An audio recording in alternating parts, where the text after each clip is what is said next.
বিশ্বকাপ খেলতে না পারা ক্রিকেটারদের জন্য আর্থিক ক্ষতি কমাতে জাতীয় নির্বাচনের আগেই ঢাকায় হচ্ছে টি-20 টুর্নামেন্ট। ৫ থেকে ৯ ফেব্রুয়ারি মিরপুরে ৩ দলের আসর আয়োজনের প্রস্তুতি চলছে বিসিবিতে। এরই মধ্যে স্কোয়াডও জমা দিয়েছেন নির্বাচকরা। ২ দলের নেতৃত্বে থাকছেন লিটন দাস ও ইনোসেন্ট শামীম।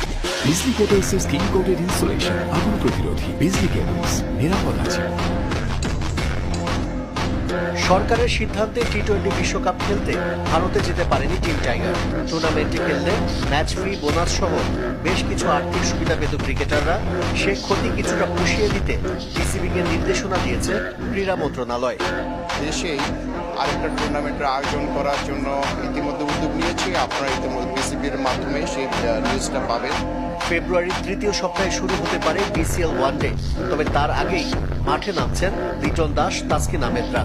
বিসিবি সূত্র নিশ্চিত করেছে জাতীয় নির্বাচনের আগে ছোট পরিসরে হলেও একটি টি-20 টুর্নামেন্ট আয়োজনের উদ্যোগ নেওয়া হচ্ছে।